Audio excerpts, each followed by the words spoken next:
رب العالمين والعاقبة للمتقين ولا عدوان إلا على الظالمين والصلاة والسلام على أشرف الأنبياء والمرسلين نبينا محمد وعلى آله وصحبه أجمعين. أما بعد فقال الله تبارك وتعالى فإن الله هو مولاه وجبريل وصالح المؤمنين والملائكة بعد ذلك ظهير. تمام قسم کی تعریفیں الحمد للہ اللہ رب العزت کی لیے جو ہمارا حقیقی مالک ہے، حقیقی خالق ہے، حقیقی مدبر ہے. لاکھوں کروڑوں درود و سلام ہو سرور کائنات فخر موجودات احمد مجتبی محمد مصطفیٰ صلی اللہ علیہ وسلم پر، جنہیں اللہ تعالیٰ نے سارے کائنات کے لیے رحمت بنا کر مبعوث کیا. میں اللہ رب العزت کے بارگاہ میں شکریہ بجا لاتے ہوئے یہ دعا کرتا ہوں کہ اللہ تعالیٰ جس طرح ہمیں اس مبارک مجلس میں جمع کیا ہے اسی طرح ہمیں اللہ رب العزت جنات الفردوس میں جمع کریں. آمین یا رب العالمین. کل کی مجلس میں ہم نے بہت ساری باتیں دیکھی. ہم نے تاریخ کا وہ موڑ دیکھا جس پہ چل کر ہماری تاریخ اسلامی ایک نئی زندگی کو پاتی ہے. ہم نے اس ٹرننگ پوائنٹ کو دیکھا، بلکہ دیکھ رہے ہیں. اس کے بعد مسلمان کسب و خصوصی کی حالت سے نکل کے ایک ایسی حالت میں داخل ہو جاتے ہیں جس میں اللہ تعالیٰ ان کے لیے برکتیں ہی برکتیں، رحمتیں ہی رحمتیں رکھ چھوڑا تھا. ایک ایسی حالت میں داخل ہو جاتے ہیں اس کے بعد ان کے لیے ساری دنیا کی امامت کرنا بہت آسان ہو گیا اور سارے کا سارا عرب انہی کا ہو کر رہ گیا. تو ہم تاریخ کا یہ موڑ دیکھ رہے تھے. کل کی مجلس میں ہم نے دیکھا کہ 12 بعثت نبوی میں بیعت عقبہ صغریٰ پیش آیا جس میں 12 افراد مدینے سے آئے اور سب مسلمان ہو گئے. آپ صلی اللہ علیہ وسلم کے ہاتھ میں بیعت کی. آپ صلی اللہ علیہ وسلم نے اس بیعت میں یہ کہا کہ تم لوگ چوری نہیں کرو گے، زنا نہیں کرو گے، ڈاکہ نہیں ڈالو گے، بہتان نہیں باندھو گے، زنا نہیں کرو گے اور کسی بھی قسم کا گناہ نہیں کرو گے اور آپ صلی اللہ علیہ وسلم کی حفاظت کرو گے. یہ پہلے عقبہ بیعت عقبہ الاولیٰ الصغریٰ میں یہ باتیں آپ صلی اللہ علیہ وسلم نے بیان کی اور اس کی بیعت کی. بالکل ٹھیک 1 سال کے بعد 13 بعثت نبوی میں بیعت عقبہ ثانیہ، بیعت عقبہ کبریٰ پیش آیا جس میں تقریباً 70 سے زیادہ افراد مدینے سے آئے اور سب کے سب لوگوں نے اسلام قبول کیا. اور اس کے بعد یہ لوگ جو آئے تھے ان سے آپ صلی اللہ علیہ وسلم نے مخاطب کیا اور عباس رضی اللہ عنہ آئے، دونوں نے تقریریں کی اور دوسرے مدنی اصحاب نے بھی تقریریں کی اور دوران تقریر یہ بات طے پا چکی کہ آپ صلی اللہ علیہ وسلم مدینہ آئیں گے اور مدینہ آنے کے بعد یہ جو افراد مدینے کے ہیں یہ آپ صلی اللہ علیہ وسلم کی حفاظت کریں گے، حمایت کریں گے، ان کے لیے مر مٹیں گے. جیسے وہ اپنے بچوں کی، جیسے وہ اپنے عورتوں کی حفاظت کرتے ہیں ویسے آپ صلی اللہ علیہ وسلم کی حفاظت کریں گے اور اس پر یہ بیعت کرتے ہیں. یہ چیز طے پا چکتی ہے. اس کے بعد ہم نے کل کی مجلس میں دیکھا کہ آپ صلی اللہ علیہ وسلم نے ہجرت کی اجازت دی. جیسے عائشہ رضی اللہ عنہ کی روایت آتی ہے جس میں وہ کہتے ہیں کہ آپ صلی اللہ علیہ وسلم نے کہا کہ مجھے خواب میں 2 لاوے کے پہاڑ دکھائے گئے اور اس کے درمیان ایک ایسی زرخیز بستی ہے جو سبز و شاداب ہے، پانی بہت زیادہ ہے، کھجور کے جھاڑ اور درخت ہیں. مجھے یہ زمین دکھائی گئی ہے، میں اللہ سے یہ امید کرتا ہوں کہ اللہ تعالیٰ مجھے اس زمین کی طرف ہجرت کرنے کا حکم دے گا. اور اس کے بعد صحابہ پیدل میں ہجرت کا ایک عظیم سلسلہ شروع کرتے ہیں. ہم نے کل کی مجلس میں دیکھا کہ سہیب رومی کیسے ہجرت کی اور اس سے پہلے ابو سلمہ انہوں نے کیسی قربانیاں دی، اپنی بیوی کو چھوڑا، اپنے بچے کو چھوڑا، چھوڑ کر اللہ کے لیے مدینہ چلے گئے. اس کے بعد صہیب رومی کے تعلق سے ہم نے سنا کہ مکے میں انہوں نے جو بھی کمایا تھا سب کچھ چھوڑ کر صرف اللہ کی خوشنودی حاصل کرنے کے لیے ہجرت کر کے مدینہ چلے گئے.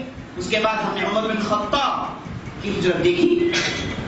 اس کے بعد آپ صلی اللہ علیہ وسلم کو خود یہ اجازت مل گئی, جبرائیل آئے, آ کر کہے کہ اے محمد صلی اللہ علیہ وسلم, اللہ نے آپ کے لیے ہجرت کو جائز قرار دیا, اب آپ مکہ چھوڑ کے مدینہ جا سکتے ہیں. اور یہاں سے کہہ دیا کہ آج رات آپ کی بستر میں آپ نہیں لیٹیں گے, آپ کی بستر میں آپ نہیں لیٹیں. یہ مطلب یہ ہے کہ رات آنے سے پہلے آپ مکہ چھوڑ کر مدینہ کے لیے روانہ ہو جائیں. اور مائی عائشہ بخاری کی روایت میں کہتی ہیں کہ ہم گھر میں تھے, ابو بکر ساتھ تھے, والد صاحب رضی اللہ عنہ اجمعین, اور اس کے بعد اور میری بہن تھی, میری والدہ تھی, سب گھر میں تھے.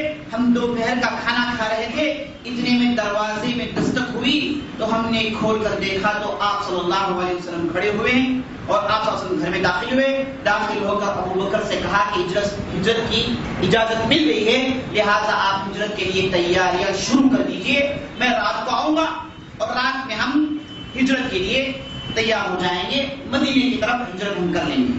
یہ کہیں گے آپ صلی اللہ علیہ وسلم چلے گئے. اب یہاں پر یہ ہو رہا ہے, اب جو مشرکین, جو قریش پہلے سے بیزار ہو گئے تھے, یہ جو ہجرت کا سلسلہ جب ان کو معلوم ہوا تو انتہائی غمگین ہوئے, غم میں ڈوب گئے. ان کے اندر ایک احرام مچ گیا, بے تاب ہوئے, جنون طاری ہو گئی. دیوانوں کی طرح مسلمانوں کو پکڑتے, انہیں قید خانے میں ڈالتے, دیوانوں کی طرح, پاگلوں کی طرح مسلمانوں کو اذیت دیتے. اور ان کو یقین ہو گیا تھا کہ نبی صلی اللہ علیہ وسلم بھی اب عنقریب ہجرت کرنے والے ہیں, لہذا نبی صلی اللہ علیہ وسلم کو روکا جائے. یہ کہہ کے ایک پارلیمنٹ جمع کرتے ہیں. آپ نے کل کی مسجد میں سنا کہ ایک نجدی شیخ آیا جو اصل میں ابلیس تھا, وہ آ کر اپنی رائے دی اور یہ بات طے پائی کہ سب جمع ہوں گے, پورے قبائل کے نوجوان جمع ہوں گے جن کی تعداد تقریباً 20 سے زیادہ ہوگی, اور مکے کے بڑے بڑے قبائل سے ان کا تعلق ہوگا. یہ آئیں گے, آ کر اپنی تلوار ننگی کر کے یہ قسم اٹھائیں گے کہ ہم بنو ہاشم کے فرد محمد رسول اللہ کا قتل کریں گے. اور یہ رائے کو نجدی شیخ نے سراہا, اور اس کے بعد اسی کے مطابق سب نوجوان جمع ہوئے, جس میں ابو جہل, عقبہ بن ابی معیط اور بڑے بڑے سرداران قریش ظالمین تھے. سب نے یہ عہد اٹھایا کہ ہم محمد صلی اللہ علیہ وسلم کو اپنی تلوار سے قتل کر دیں گے. یہ سب جمع ہونے کا مقصد یہ تھا کہ قتل کر دیا جائے تو یہ معلوم نہ رہے کہ قاتل کون ہے, تاکہ بنو ہاشم والے آ کر ان پر ٹوٹ پڑے اور اس کے بعد وہ پریشان ہو جائیں. اگر قبائل زیادہ ہو تو بنو ہاشم کتنے لوگوں سے لڑیں گے, کن کن قبائل سے نبرت آزما ہوں گے, ان کے لیے ممکن نہیں ہے. یہ سوچ کے ابو جہل نے رائے دی اور یہ نجدی شیخ نے اس رائے کو سراہا. اس کے بعد جیسے پروگرام ہوا, یہ لوگ سب جا کے آپ صلی اللہ علیہ وسلم کے گھر کے پاس جمع ہو گئے. اب آپ صلی اللہ علیہ وسلم کے گھر میں آپ صلی اللہ علیہ وسلم ہیں اور آپ کے بھتیجے علی بن ابی طالب ہیں, اور اس کے بعد آپ کی 2 بچیاں, بلکہ 3 بچیاں ہیں, اور آپ کی بیوی وفات پا چکی تھی. گھر میں یہی لوگ ہیں, اور آپ صلی اللہ علیہ وسلم ابو بکر کے پاس گئے اور اس کے بعد آ کے گھر میں رہ گئے. رات ہو گئی, رات قریب ہو گئی, اب نکلنا ہے آپ صلی اللہ علیہ وسلم, اور آپ صلی اللہ علیہ وسلم کو جبرائیل کے ذریعے سے بات پہنچا دی گئی کہ دیکھیے آپ کو قتل کرنے کے لیے پورے ظالمین شیاطین جمع ہیں, سب کے پاس ننگی تلوار ہے, اب آپ باہر نکلیں گے, آپ کو قتل کرنے کے لیے تیار ہیں. اب سوال یہ ہے کہ کیوں یہ لوگ دروازہ پھوڑ کے اندر داخل نہیں ہوئے؟ یہ لیے آسان بات ہے, بڑی تعداد ہے. وہ اس وجہ سے کہ ایسا قتل کرنا, ایسا اگر قتل ہو جائے تو مسئلہ بڑا ہو جائے گا. اگر باہر قتل کیا جائے تو یہ کہا جائے گا کہ راستے میں ملے اور ہم نے قتل کر دیا, گھر میں نہیں گھسے, کیونکہ گھر میں گھسنے کا بڑا ہی خطرناک ماجرا تھا قریش کے پاس, اور مسئلہ کہیں کا کہیں پہنچ جاتا, اور گھر میں عورتیں بھی تھی. اس وجہ سے انہوں نے چاہا کہ آپ سب باہر آئیں اور باہر قتل کیا جائے, اور ان کو معلوم تھا کہ گھر میں اور افراد ہیں, اور آپ سب گھر میں ہیں, اور جبرائیل کے ذریعے سے بتا دیا گیا کہ اب باہر ننگی تلواریں سونپ کر لوگ کھڑے ہوئے ہیں. تو آپ صلی اللہ علیہ وسلم نے علی رضی اللہ عنہ بلا کر بولے کہ لو میرے بستر میں تم لیٹ جاؤ. اور آپ صلی اللہ علیہ وسلم کی خاص اوڑھنی تھی, یہ خاص بستر تھا جسے آپ صلی اللہ علیہ وسلم موڑتے تھے, سبز رنگ کا تھا, ہرے رنگ کا تھا. آپ صلی اللہ علیہ وسلم نے کہا کہ اسے لے کر تم لیٹ جاؤ, اب مجھے باہر نکلنا. تو علی بن ابی طالب بڑے آرام سے لیٹ گئے اور آپ صلی اللہ علیہ وسلم نے کہا کہ دیکھو بعض امانتیں ہیں میری, چونکہ مکے میں تھے اور آپ صلی اللہ علیہ وسلم کی امانت داری مشہور تھی, بڑے بڑے لوگ لا کر آپ کے پاس پیسے رکھتے تھے. تو نبی صلی اللہ علیہ وسلم نے علی سے کہا کہ دیکھو یہ پیسے ہیں, میں جانے کے بعد یہ سب امانتیں لوگوں کو پہنچانے کے بعد تم مجھے آ کے قباء میں ملنا. آپ صلی اللہ علیہ وسلم نے علی کو بتا دیا اور اس کے بعد آپ صلی اللہ علیہ وسلم دروازہ کھولے باہر نکلتے ہیں. دیکھ رہے ہیں کہ بہت بڑی تعداد کھڑی ہے اور آپس میں لوگ گفتگو کر رہے ہیں.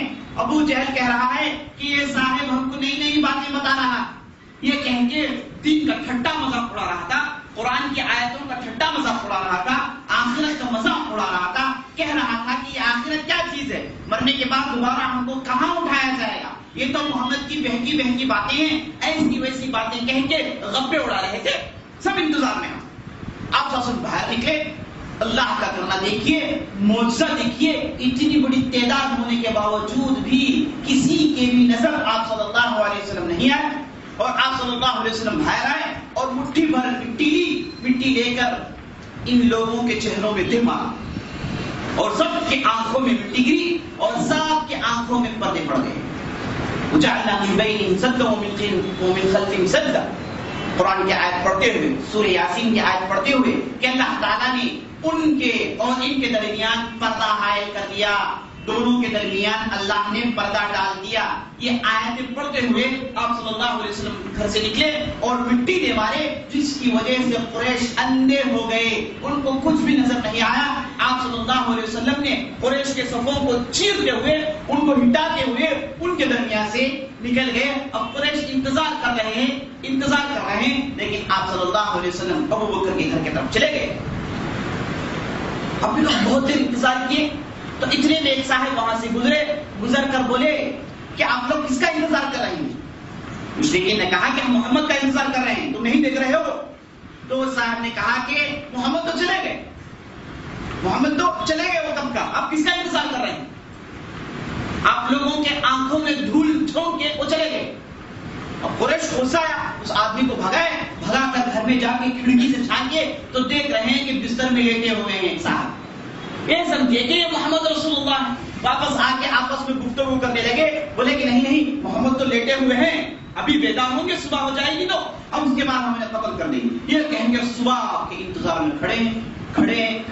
جب صبح ہوئی تو وہ شطرنجی ہٹی تو اندر سے علی بن ابی طالب نکلے تو قریش کے اوپر جنون طاری ہوئی.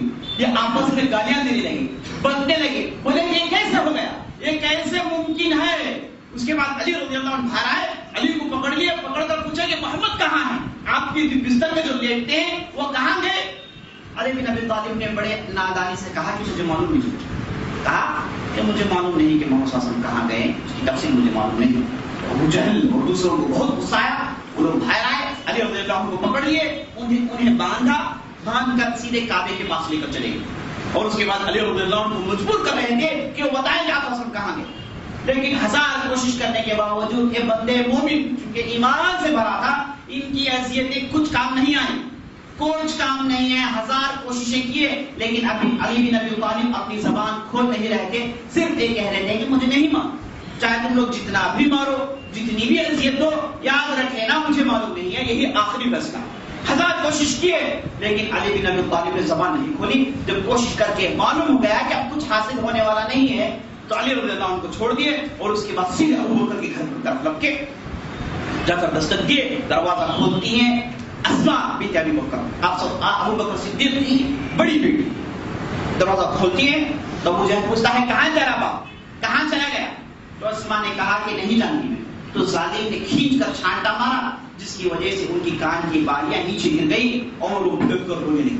اس کے بعد ابو جہل انہیں چھوڑتا ہے اور اس کے بعد سب مل کے پھر کعبے کے پاس اتفاق کرتے ہیں کہ اب ہم کو جتنے بھی ہمارے پاس وسائل ہیں, جتنا بھی ممکن ہے سب استعمال کرنا چاہیے. سب استعمال کر کے محمد صلی اللہ علیہ وسلم کو مکے سے باہر جانے نہیں دینا چاہیے. اور اس کے بعد اسی مجلس میں انہوں نے یہ اعلان کیا کہ اگر کوئی آدمی محمد یا پھر ابو بکر کو زندہ یا مردہ پکڑ کر لائے تو اسے ہر فرد کے بدلے 100 اونٹ دیا جائے گا، 100 اونٹ دیا جائے گا اور سرخ اونٹ دیے جائیں گے۔ تو بڑا ہی کرام قدر انعام تھا اور اس کا اعلان ہو گیا تھا۔ اب لوگ جو ہے جو مشرکین تھے وہ آپ صلی اللہ علیہ وسلم کی تلاش میں لگ گئے۔ اب ادھر آپ صلی اللہ علیہ وسلم گھر سے نکلے، ان کی آنکھوں میں دھول جھونکا، سیدھے ابو بکر کے گھر میں داخل ہوئے اور ابو بکر صدیق رضی اللہ عنہ پہلے سے تیار تھے۔ انہوں نے بہترین پروگرام بنا لیا، چونکہ تاجر آدمی تھے اور ذہین آدمی تھے، ان کو معلوم ہو گیا کہ کیسے آپ صلی اللہ علیہ وسلم کو بچا کر مدینے کی طرف لے کر جانا ہے۔ تو کئی لوگوں کو انہوں نے امپلائی کیا صرف اس مقصد کے لیے۔ آپ نے عبداللہ بن ابی بکر سے کہا، جو آپ کے بڑے فرزند تھے، ابو بکر کے بڑے فرزند تھے، ان سے کہا کہ آپ کا کام یہ ہے کہ روزانہ تم آؤ گے، ہمارے ساتھ رات بتاؤ گے اور صبح ہونے سے پہلے تم مکے میں داخل ہو جاؤ اور مکے میں داخل ہونے کے بعد مکے میں سارا دن گزارو گے اور مکے میں جو بھی ہو رہا جتنے بھی اخبار ہیں سب کو جمع کرو گے اور پھر رات میں آ کے پوری تفصیل سنا دے گے۔ اور ابو بکر نے بالکل 3 دن کا پروگرام بنایا، 3 راتیں اور تقریباً 2.5 دن ایک غار میں رہنے کا پروگرام بنایا اور غار کا انتخاب بھی ہو گیا۔ تو ابو بکر کے بیٹے عبداللہ بن ابو بکر ایک کام کر رہے تھے، اس کے بعد ابو بکر کے خاص اسٹاف، ان کے خاص آدمی جن کا نام عبداللہ بن عریقط تھا، کیونکہ ابو بکر تاجر آدمی تھے اور راستوں سے واقف تھے اور ان لوگوں کو بھی جانتے تھے جو راستے کے ماہر تھے۔ تو عبداللہ بن عریقط ایک ایسے آدمی ہیں جو مکے کے چپے چپے سے واقف تھے، پہاڑیوں کے نام جانتے تھے، معاملی گلیوں سے واقف تھے۔ تو ان سے کہہ دیا گیا تاکہ مکے سے مدینے کے لیے ایک ایسے راستے کا انتخاب کیا جائے جہاں پر کوئی آدمی ہم کو نہ دیکھے اور راستہ بالکل نیا ہو، کوئی آدمی اس راستے سے اب تک گزرا نہیں ہو، ایسا راستہ انتخاب کرنا عبداللہ بن عریقط یہ تمہارا کام ہے۔ تو عبداللہ بن عریقط یہ پورا پروگرام بنا دیا، اگرچہ کہ عبداللہ بن عریقط یہ آدمی قریشی مذہب پر تھا، ابھی مسلمان نہیں ہوا تھا، لیکن ابو بکر کا بڑا ہی وفادار آدمی تھا اور ابو بکر اسے تنخواہ پر رکھے ہوئے تھے۔ تو عبداللہ بن عریقط سے کہا گیا کہ لے جاؤ یہ 2 اونٹیاں 3 دن کے بعد غار ثور کے پاس لے کر آنا۔ عبداللہ بن عریقط کے لیے پورے پروگرام دی گئی اور اس کے بعد آپ صلی اللہ علیہ وسلم کے لیے ایک خاص غلام کا انتخاب کیا جو راستے میں ان کی خدمت کرے۔ وہ غلام کا نام تھا میرے دوست عامر بن فہیرہ۔ یہ عامر بن فہیرہ وہ غلام ہے جنہیں ابو بکر نے خریدا اور انہیں اللہ کے لیے رہا کر دیا۔ بہت بڑی شخصیت تھی اور یہ بہت بہترین آدمی تھے، خدمت کے اعتبار سے سب سے آگے تھے۔ تو ابو بکر نے انہیں انتخاب کیا، بولے کہ تم ہمارے ساتھ رہو گے، تم ہمارے ساتھ رہو گے دوران سفر۔ عامر بن فہیرہ کا انتخاب ہوا اور اس کے بعد آپ صلی اللہ علیہ وسلم جیسے ہی گھر میں داخل ہوئے، ابو بکر نے کہا کہ دروازے سے جانا مناسب نہیں ہے، یہ کہہ کے پیچھے کی کھڑکی توڑی گئی اور کھڑکی سے آپ صلی اللہ علیہ وسلم اور ابو بکر کودے اور کود کر ایسے راستے سے جا رہے ہیں جہاں عام طور پر لوگ مدینے کے لیے وہ راستہ اختیار نہیں کرتے۔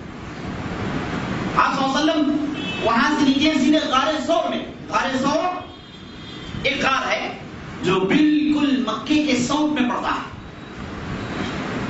اگر آپ مدینے کا نقشہ دیکھیں گے، مدینہ بالکل مکے کے نارتھ میں ہے، مکے کے شمال میں۔ اب یہ غار ہے مدینے کے جنوب میں، ساؤتھ میں، یعنی بالکل قریش کو چکما دینے کے لیے ایسا انتظام کیا گیا کہ سیدھے جا کے ساؤتھ میں چلے گئے۔ اب پورے مدینے کے لیے ادھر دوڑ رہے ہیں اور ویسے ہی کیا ہو، سب مدینے کے راستے میں تاک کر انتظار کر رہے ہیں کہ مدینے کے راستے سے آئیں گے، پاگل ہیں کہ آپ کے سامنے آئیں، جائیں آپ پکڑ لیں۔ پروگرام کچھ اور ہے، پورے چلے گئے غار ثور۔ غار ثور بالکل ساؤتھ میں پڑتا ہے اور یہاں سے لوگ عام طور پر یمن کو جاتے ہیں، مدینہ کو نہیں جاتے۔ کوئی پاگل ہے آدمی اس طرف جانے کی بجائے اس طرف جا کے ایسا ہے، لیکن پروگرام ایسے بنا ابو بکر کہ معلوم بھی نہ ہو کہ لوگوں کو کہ کیسے آپ صلی اللہ علیہ وسلم کو مدینہ لے کے جایا جا رہا۔ تو اس پلان کے مطابق دونوں نکلے اور اس کے بعد آپ صلی اللہ ابو بکر کے گھر سے لے کر غار ثور تک ایک ایسے انداز سے چل کر گئے جو عرب سے جانتے تھے کہ راستوں کی نشانیوں کو بھی یہ قریش سونگ لیں گے، پیر کی نشانیوں دیکھ کر پہچان لیں گے کہ یہ کہاں گئے۔ تو اس لیے آپ صلی اللہ علیہ وسلم اور ابو بکر پنجوں سے چل کر گئے، پنجوں سے پورا پیر نہیں رکھے، پنجوں سے چل کر گئے۔ یہ فاصلہ طے کرتے اس کے بعد رک جاتے اور اس کے بعد ایک فاصلہ طے کرتے پھر رک جاتے اور اس کے بعد ابو بکر کہتے ہیں عامر بن فہیرہ سے جاؤ تمہارے بکریاں لے کر آؤ، بکریاں لا کے ان پنجوں کے اوپر چلا دیا تاکہ نشانیاں گم ہو جائیں. اس طریقے سے ایک تقریباً 2-3 گھنٹے چلنے کے بعد غار ثور کے پاس پہنچ گئے. اور یہ پہاڑی ایسی تھی جو بالکل ریتیلی پہاڑ تھی, اور آپ صلی اللہ علیہ وسلم اس طریقے سے چلنے کی وجہ سے ان کے پیر پھٹ گئے اور خون جاری ہو گیا. اور ابو بکر نے آپ صلی اللہ علیہ وسلم کو اپنے کاندھوں میں اٹھا کر سیدھے غار کے پاس لے کر چلے گئے. دیکھیں کتنی بڑی خدمت. اور ابو بکر یہ بہت بڑا شرف سمجھتے تھے کہ میں آپ صلی اللہ علیہ وسلم کے ساتھ ہجرت کر رہا ہوں. یہ خواہش تھی ابو بکر کی کہ آپ صلی اللہ علیہ وسلم کے ساتھ ہجرت کریں, اور بڑا ہی شرف سمجھتے تھے. یہ خدمت اور یہ ساتھ ہونا اور یہ حفاظت, یہ حمایت, اسے ابو بکر بہت بڑی چیز سمجھتے تھے. اور یہ ایسی چیز تھی کہ نظر میں ساری دنیا اگر ان کے سامنے پیش کر دی جائے, اس کے بدلے ساری دنیا کو چھوڑ کر یہ خدمت کو اختیار کریں گے. اور ایسی خدمت کے ابو بکر سے اور غار کے پاس پہنچے تو کہے اللہ کے رسول آپ باہر رک جائیے, میں اندر جا کے غار میں دیکھتا ہوں. ابو بکر گئے اندر غار میں, غار کو صاف کیے تو وہاں بہت سارے سوراخ تھے. ابو بکر نے اپنا دیوبند پھاڑا اور اس سے جو ہے دھسیاں بنائی, اور اس کے بعد ان سوراخوں کو انہوں نے چھپا دیا. صرف 2 سوراخ باقی رہ گئے. ابو بکر نے اپنے پیروں سے ان سوراخوں کو بند کر دیا, اور اس کے بعد آپ صلی اللہ علیہ وسلم سے کہا گیا کہ آپ اندر آ جائیں. تو آپ صلی اللہ علیہ وسلم اندر آ گئے. ابو بکر نے 2 سوراخ کو باندھے رکھے تھے, چھپائے رکھے تھے. یہ سوراخ میں سے پتہ نہیں کوئی کیڑا نکل آیا, کوئی بچھو نکل آیا جو ابو بکر کو کئی مرتبہ ڈھس گیا. لیکن آپ صلی اللہ علیہ وسلم اندر آنے کے بعد ابو بکر نے کہا کہ آپ تھکے ہوئے, آپ کے پیروں سے خون جاری ہے, تو آپ تھوڑی دیر کے لیے لیٹ جائیں. یہ کہہ کہ ابو بکر کے پیروں میں آپ صلی اللہ علیہ وسلم لیٹ گئے, اور آپ صلی اللہ علیہ وسلم تھکے ہوئے تھے تو سو گئے. اب ابو بکر اس سوراخ چھپائے ہوئے ہیں, اندر سے بچھو مسلسل ڈس رہا ہے, تکالیف جھیل رہے ہیں, لیکن یہ گوارا نہیں کیے کہ نبی صلی اللہ علیہ وسلم سے کہتے کہ اللہ کے رسول آپ اٹھیے, مجھے ڈس رہا. یہ کہنا پسند نہیں کیے, بولے کہ تکالیف جھیلوں گا آپ صلی اللہ علیہ وسلم کو آرام ہو جائے. یہ کہیں گے آپ صلی اللہ علیہ وسلم سوتے رہے, یہاں تک کہ ابو بکر تکالیف جھیل کے ان کے آنکھوں سے آنسو جاری ہو گئے. اب یہ آنسو آپ صلی اللہ علیہ وسلم کے گال میں ٹپکے تو آپ صلی اللہ علیہ وسلم بیدار ہو گئے. پھر بولے کہ کیا بچ رہا ہے, کیوں آپ رو رہے ہیں؟ تو ابو بکر نے کہا اللہ کے رسول پتہ نہیں کوئی چیز مجھے کئی مرتبہ ٹھستی ہے. تو آپ صلی اللہ علیہ وسلم نے کہا کہ بتاؤ کون سی جگہ ہے. بتایا گئے تو آپ صلی اللہ علیہ وسلم نے قدرتی اینٹی بایوٹک نکالی. آپ صلی اللہ علیہ وسلم نے تھوک نکالا اور لعاب نکال کے ان زخموں میں لیپ دیا, اور تھوڑی دیر کے بعد ابو بکر تندرست ہو گئے. اور اس کے بعد اسی غار میں دونوں رہنے لگے. اب ان کے ساتھ جو غلام تھے ان کا کام یہ تھا کہ وہ کہاں نہیں رہتے, غار میں نہیں رہتے, بکریاں لائے ڈال کے بڑی آرام سے یہ نہیں تھا جی, بکریاں لے کے گھومتے رہتے تھے آس پاس کے علاقے میں, اور جہاں کہیں بھی پیروں کے نشان دیکھتے بکریوں کو چلاتے تاکہ نشان بالکل ختم ہو جائے. اسی لیے قریب تک پہنچ نہیں پائے غار کے, ورنہ قریش اور وہ مکے کی زمین کو کیوں نہیں جانتے, چپا جانتے ہیں اور معلوم ہے کہ کہاں کہاں چھپنا ہے. لیکن ابو بکر نے ایسا پروگرام بنایا تھا, اللہ نے ایسی مدد کی کہ بالکل ان کی آنکھوں سے اوجھل کر دیے پورا پروگرام. ایسے بھی ہوا تو آپ صلی اللہ علیہ وسلم غار میں رہے. اب دیکھیے 3 دن تک غار میں رہے, رات گزاری, 3 راتیں گزاری, تقریباً 2.5 دن تک غار میں رہے. اب طریقہ یہی تھا جیسے آپ نے سنا, عبداللہ بن ابی بکر صبح ہو کے آ جاتے, آ کر کہتے ہیں کہ مکے میں یہ اعلان ہوا ہے کہ اگر آپ دونوں کو پکڑ دیا جائے, ہر آدمی کے سر کے بدلے 100 اونٹ کا اعلان ہوا. اور مکے میں ابو جہل اور دوسروں نے ایسا کیا, علی بن طالب کے ساتھ ایسا ہوا. اے ابو بکر ہمارے گھر میں آیا تھا ابو جہل, اس نے ہماری بہن کو چھانٹا مارا. ابو بکر غصہ آیا, پورے واقعات عبداللہ بن ابو بکر آگے سناتے جا رہے ہیں. اور اس کے بعد عامر بن فہرہ جیسے شام ڈھل جاتی بکریوں کو لاتے, اور اس کے بعد وہ دودھ نتھارتے, دودھ نتھارنے کے بعد لا کر پیش کرتے آپ صلی اللہ علیہ وسلم, اور ابو بکر وہ دودھ پی کر غار میں رہ جاتے. اور اس کے بعد عبداللہ بن اریقط کو بتا دیا گیا تھا کہ اگر 3 راتیں ہو جائیں, رات کے آخری پہر میں تم نکل کے اپنے ساتھ یہ 2 اونٹیاں, جو بڑی کی چاقو چوبند جنہیں مغول کے پتے ڈال کے تیار کیا گیا تھا, ان 2 اونٹیوں کو لے کر غار کے پاس پہنچ جانا. تو بالکل ویسے ہی 3 دن گزر گئے تو عبداللہ بن اریقط 2 اونٹیوں کو لائے, غار کے پاس ٹھہرائے. رات کا موقع تھا, ساز و سامان تیار کرنے کے لیے ابو بکر صدیق کی بیٹی اسما بھی حاضر ہو گئی تھی, اپنے ساتھ کھانے پینے کے سامان لائی تھی. اور آپ صلی اللہ علیہ وسلم کو اونٹ میں بٹھا دیا گیا. آپ صلی اللہ علیہ وسلم نے کہا کہ اونٹ کہاں سے آ گئے؟ ابو بکر نے کہا کہ میں نے پہلے سے ہی پروگرام بنا رکھا. تو آپ صلی اللہ علیہ وسلم نے کہا کہ یاد رکھے گا یہ اونٹ کا پیسے لے لینا, یہ اونٹ کے پیسے مدینہ جانے کے بعد لے لینا, میں مفت میں لینا نہیں چاہتا. تو ابو بکر نے کہا کہ آپ صلی اللہ علیہ وسلم آپ بیٹھ جائیے، بات کی بات بات ہے۔ تو آپ صلی اللہ علیہ وسلم اونٹ میں بیٹھ گئے اور ابو بکر اونٹ میں بیٹھ گئے۔ اب جو ساتھ میں وہ کھانا لائی تھی، باندھنے کے لیے کوئی سامان نہیں لائی، بھول گئی تھی، اونٹ میں کیسے باندھ کے ڈالے کھانے کا سامان؟ تو انہوں نے اسماء بنت ابو بکر نے اس وقت اپنے اوڑھنی کو چیر کر کھانے کے سامان کو باندھ کر وہ اونٹنی پہ ڈال دی تھی۔ تو آپ صلی اللہ علیہ وسلم کے عمل بہت پسند آیا کہ اپنے کپڑے کو پھاڑ کر کھانے کو انہوں نے باندھ کر اونٹنی میں ڈال دیا۔ تو آپ صلی اللہ علیہ وسلم نے اسماء بنت ابو بکر کے لیے لقب دیا، کہا گیا کہ ذات النطاقین، دو کپڑے کو چیرنے والی عورت، اس نام سے بہت مشہور ہوئی۔ اور اسماء بنت ابو بکر کون ہے میرے دوستوں؟ عبداللہ بن زبیر کی والدہ، ایک بہت مدت تک زندگی رہی، تقریباً 110 سال سے زیادہ زندگی رہی، آخری زندگی میں بوڑھی ہو گئی تھی، آنکھیں چلی گئی تھی، لیکن ایسا بیٹا پال رکھا تھا جس نے سارے باطل طاقت کو پریشان کر رکھ دیا تھا۔ عبداللہ بن زبیر جو مکے کے والی تھے اور آخری دم تک لڑتے رہے، اور مرنے کے وقت اپنی والدہ کے پاس جا کے بولے والدہ میں موت سے ڈرتا ہوں، تو ایسی تقریر کی ہے عورت۔ اللہ تعالیٰ کے اس شخصیت سے اللہ تعالیٰ اس عورت سے راضی ہو جائے، اللہ تعالیٰ انہیں جنت میں بہت بڑا مرتبہ۔ تو اسماء بنت ابو بکر نے کہا کہ تم موت سے ڈرتا ہے؟ یاد رکھیں نا، ہم قریش کے لوگ موت سے نہیں ڈرتے، اور ہم حق میں ہیں، باطل میں جو ہے وہی موت سے ڈرتے ہیں۔ تو بڑا ہی شعرا بیان تقریر کی تھی جو ساری تاریخ میں مشہور۔ اس کے بعد اسماء بنت ابو بکر آپ صلی اللہ علیہ وسلم کو ابو بکر کھانا دیتی ہیں اور چھپکے سے نکل جاتی ہیں۔ اس کے بعد وہاں سے ہجرت کا سفر شروع ہو رہا ہے۔ غار ثور میں 3 دن تھے، وہاں سے ہجرت کا سفر شروع ہوا۔ اب سفر بالکل عجیب و غریب انداز میں، ساتھ عبداللہ بن اریقہ تھے، ابو بکر نبی صلی اللہ علیہ وسلم ہیں، اور عامر بن فہیرہ، یہ 4 آدمی ہیں۔ عبداللہ بن اریقہ آگے ہیں، عامر بن فہیرہ ایک طرف ہے، اور 2 اونٹنیوں پر نبی صلی اللہ علیہ وسلم اور ابو بکر سوار ہیں۔ کبھی کبھار ہوتا یہ تھا کہ عامر بن فہیرہ کو بھی ایک اونٹنی بٹھا دیتے، عبداللہ بن اریقہ کو بھی ایک اونٹنی بٹھا دیتے، تو 2 آدمی ایک اونٹنی بیٹھ کر کل ملا کے 2 اونٹنی میں 4 افراد سفر کرتے تھے۔ ایسا ہی ہوتا، بدل بدل کے سفر کرتے تھے۔ اب مدینہ سے جب نکلے تو راستے میں بڑے دلچسپ واقعات پیش آئے، بہترین واقعات پیش آئے۔ سب سے پہلا واقعہ یہ تھا کہ جب رات میں نکلے، سارا دن سفر کیے، جب دوپہر کا وقت آیا، شدت کی دھوپ شروع ہوئی، تو ابو بکر نے رہنے کی جگہ تلاش کی۔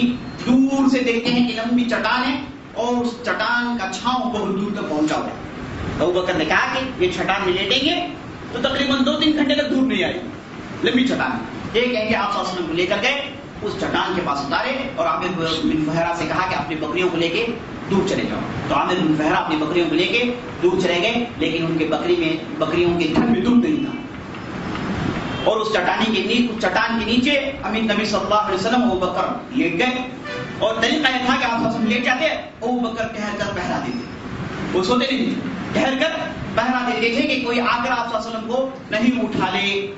تو دیکھ یہ رہے ہیں کہ دور سے ایک نوجوان لڑکا آ رہا ہے، اس کے ساتھ ڈھیر سارے بکریاں ہیں۔ اب وہ نوجوان بھی بالکل اسی چٹان کے پاس آ رہا ہے، اب وہ بھی گویا کہ اس کا روزمرہ تھا کہ ادھر آ کے وہ ریسٹ کیا کرتا تھا۔ بالکل قریب آ گیا تو ابو بکر نیچے اتر کر اس نوجوان کو رو کر بولا کہ کہاں جانے کا مقصد ہے، کہاں سے آئے ہو؟ تو نوجوان نے پتہ نہیں کسی بہت دور کے قبیلے کا ذکر کیا، تو ابو بکر سمجھ گئے کہ اسے کوئی خطرہ نہیں ہے۔ یہ کہہ کے نوجوان سے پوچھے کہ کیا تیرے پاس دودھ ہے؟ تو نوجوان نے کہا کہ دیکھ لو۔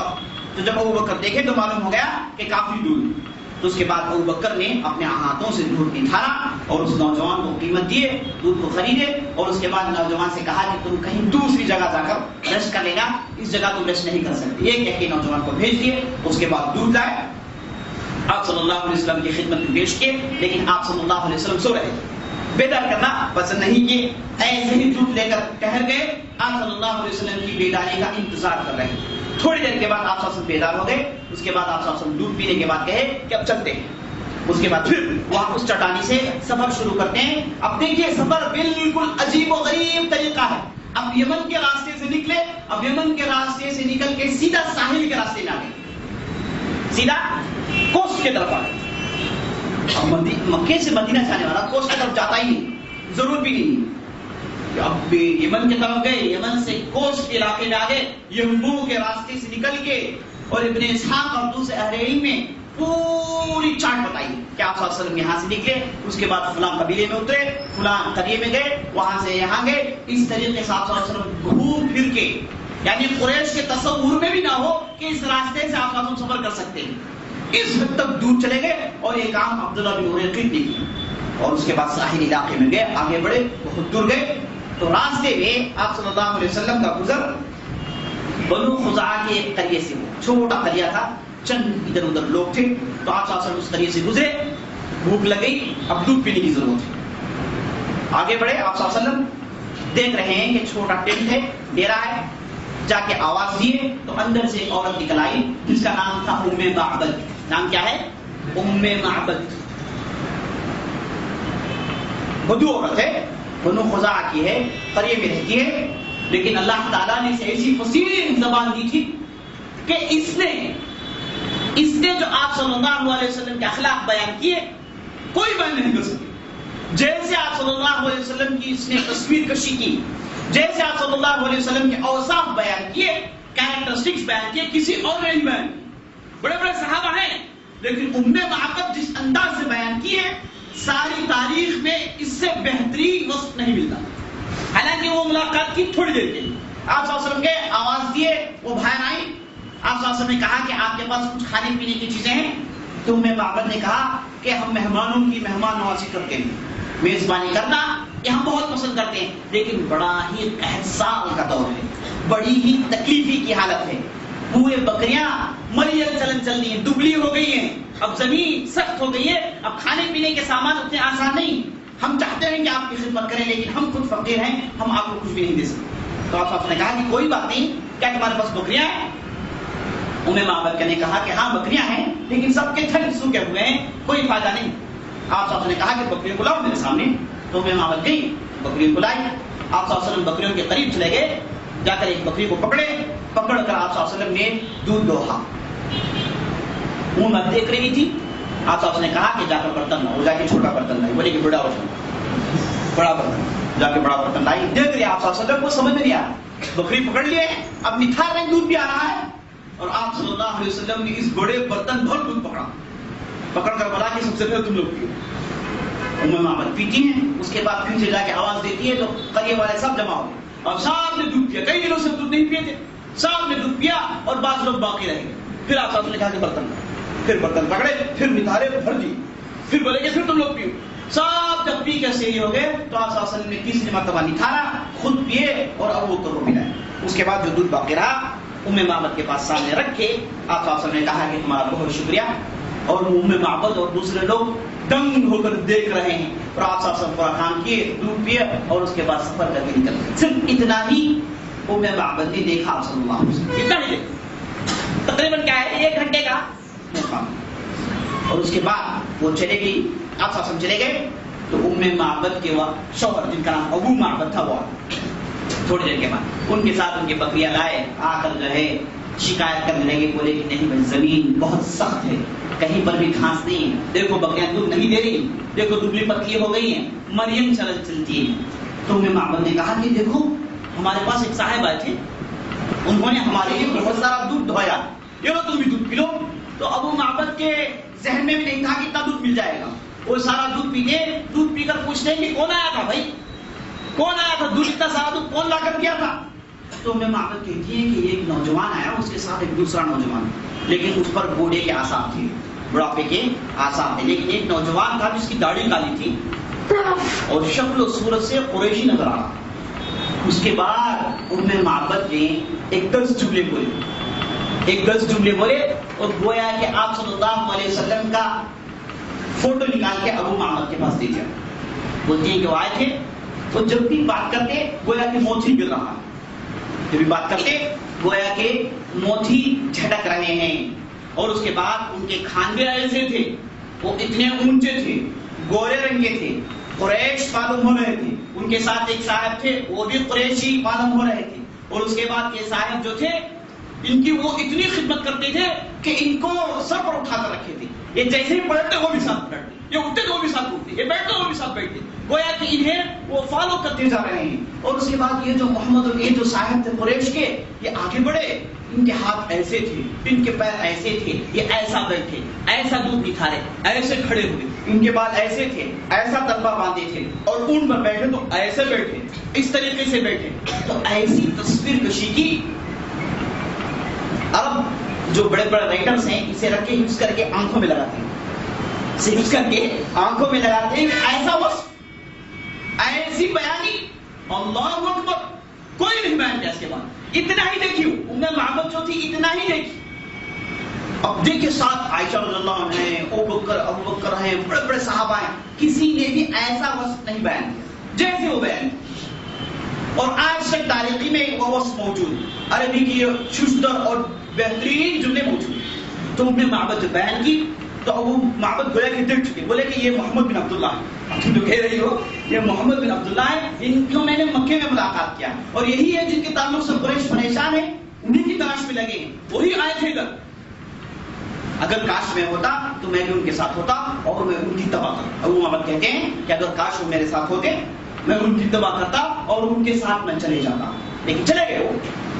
ایک واقعہ پیش آیا. اس کے بعد آپ صلی اللہ علیہ وسلم آگے بڑھے تو راستے میں آپ صلی اللہ علیہ وسلم کا طریقہ یہ تھا کہ کبھی کبھار آگے آپ صلی اللہ علیہ وسلم بیٹھ جاتے، اونٹ کے پیچھے ابو بکر صدیق بیٹھ جاتے، دونوں ایک ہی اونٹ پہ بیٹھ جاتے تاکہ گفتگو کرنے میں آسانی.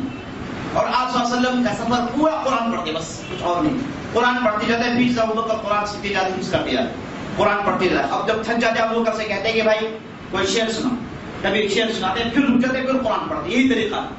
اور آپ صلی اللہ علیہ وسلم کے اندر بالکل کوئی پریشانی نہیں. ابو بکر بہت پریشان ہے، پلٹ پلٹ کر دیکھ رہے ہیں. آپ صلی اللہ علیہ وسلم سے جو ہے کہہ رہے ہیں کہ آپ ادھر نہ جائیں، ادھر نہ جائیں، ایسے نہ کریں، یہاں نہ بیٹھیں. لیکن آپ صلی اللہ علیہ وسلم بے فکر ہیں، آرام سے آ رہے ہیں، آرام سے جا رہے ہیں. لیکن ابو بکر بہت فکر مند ہے، غمگین، گویا کہ سمجھتے ہیں کہ دنیا کا سب سے بڑا آدمی میرے ہاتھ میں، اس کی خدمت کرنا ساری دنیا کی خدمت ہے. قرآن میرے ساتھ ہے اور قرآن کی ذمہ داری میرے کھانوں پر ہے. اس قرآن کو میں مکہ مدینہ پہنچاؤں، مدینہ پہنچانے تک کی میری ذمہ داری ہے. یہ احساس سے ذمہ داری ان کے اندر تھی، اسی لیے بہت بے قرار تھے. پلٹ پلٹ کر دیکھتے، دور دور سے دیکھتے کہ کوئی آ رہا ہے نہیں آ رہا ہے. کوئی کچھ ادنا سے شک ہوتا کہ مثال سے معلوم چاہے میں دیکھ کر آتا ہوں. آپ صلی اللہ علیہ وسلم نہیں روکا دیتے اور دوڑ کر جا کر دیکھ رہا. تو طریقہ یہ تھا کہ آپ صلی اللہ علیہ وسلم کبھی آگے بیٹھ جاتے، پھر ابو بکر بیٹھ جاتے. راستے میں کبھی کبھار کسی قریے میں داخل ہو جاتے. طریقہ یہ تھا کہ بائی پاس میں نہیں، بائی پاس میں تو آ جائیں گے فروش جی، بائی پاس نہیں، قریوں کے اندر گھس گئے. قریوں کے اندر جاتے ہیں، گاؤں کے اندر جاتے ہیں. اب کھانے پینے کا ہی مسئلہ حل ہو جاتا ہے، وہاں سے نکل کے چلے جاتے ہیں. بائی پاس روڈ نہیں، یہ قریش صرف تجارت کے لیے بائی پاس روڈ استعمال کرتے ہیں اور قریش بائی پاس روڈ سے واقف ہیں. لیکن یہ جو عبداللہ بن ارقیق کے چپا چپا جانتے تھے، جھاڑ جھاڑ جانتے تھے، چٹان چٹان جانتے تھے. تو اس لیے قریش کو جو دھوکے میں رکھنے کے لیے ایسے راہ اختیار کیے کبھی قریے میں داخل ہو جاتے. جب قریے میں داخل ہوئے لوگ تعجب سے دیکھتے ان کو، اور آپ صلی اللہ علیہ وسلم ان لوگوں کو دیکھتے، ان کے عادات و اطوار دیکھتے، تعجب ہوتے. کبھی کوئی مل جائے تو پھر دعوت شروع. تو جا رہے ہیں تو کبھی کبھار لوگ آ کے جو ہے، چونکہ ابو بکر جو بوڑھے تھے، لوگ آ کے ابو بکر سے سب سے پہلے گفتگو کرتے. اب چونکہ وہ پیچھے بیٹھے تھے، سمجھتے ہیں کہ ابو بکر اہم ہے، اور جو صاحب سامنے بیٹھے ہیں یہ ان کی خدمت کر رہے ہیں. سب آتے ابو بکر سے گفتگو کرتے، سب کہتے السلام علی من اتبع الہدی ونعم الصباح، عرب کا طریقہ. اور اس کے بعد ابو بکر ان سے گفتگو کرتے. لوگ پوچھتے ہیں کہ آپ لوگ کہاں جا رہے ہیں؟ آپ کے سامنے صاحب نہ کون ہے؟ بالکل خاموش ہیں. ان کے پاس گفتگو کرنا بھی جو ہے روب و تاب ہے ان کے اندر. ابو بکر سے گفتگو کر لیتے ہیں. ابو بکر کہتے ہیں کہ جو صاحب میرے ہیں یہ راستہ مجھے دکھا رہے ہیں، کہتے ہیں کہ مجھے راستہ دکھا رہے ہیں اور ان کے راستے میں چلتا ہوں. لوگ یہ سمجھتے ہیں کہ یہ راستہ دکھا، لیکن ابو بکر مانا کیا رہے ہیں؟ زندگی کا ہدایت دکھا رہے ہیں اور ان کی ہدایت پر میں چلتا ہوں. اس طریقے سے کہتے ہوئے قریوں سے نکل جاتے. راستے میں ابو بریدہ الاسلمی سے ملاقات ہوتی. ابو بریدہ الاسلمی یہ جو ہے اس علاقے کے تقریباً سمجھیے کہ وہی کیا ہے کاؤنسلر تھے، وہی رہے سب ایریا جانتے تھے. اب ان کو خبر مل گئی کہ دو افراد وہاں سے نکل کے مدینہ جا رہے ہیں. اب ان کو امید تھی کہ دو افراد یہاں سے آ جائیں، پکڑ لیں تو 200 اونٹ مل جائیں، زندگی بن جائے. تو وہ تلاش میں اپنے ساتھ 70 لوگوں کو لے کے صبح شام ہی کام کرتے تھے، سڑکوں میں جاتے ڈھونڈتے تلاش کرتے. اب ان کو جو ہے 2 افراد مل گئے، آگے روک اسٹاپ. نبی صلی اللہ علیہ وسلم سے گفتگو کیا، آپ لوگ کہاں کے ہیں؟ تو آپ نے کہا کہ آپ کہاں ہیں، آپ کہاں ہیں بتاؤ. اب چہرے سے معلوم ہو گیا کہ یہ لوگ معمولی لوگ نہیں. تو انہوں نے کہا کہ میں بریدہ الاسلمی. صاحب نے کہا اسلم بولو، اسلم کیوں؟ کہا کہ ہاں ٹھیک ہے بیٹھ جاؤ. وہ بھی بیٹھ گئے. آپ صلی اللہ علیہ وسلم دعوت شروع کرتے ہیں، لا الہ الا اللہ سناتے ہیں، توحید کا کلمہ سناتے ہیں، قرآن پڑھتے ہیں اور ابو بریدہ الاسلمی سے کہتے ہیں کہ اسلام قبول کر لو. یہ 200 اونٹ نکائے انگنت اونٹ کیا ملے گی تمہیں، بہت کچھ ملے گا تمہیں. یہ 200 اونٹ کے بدلے اسلام کو بیچو. تو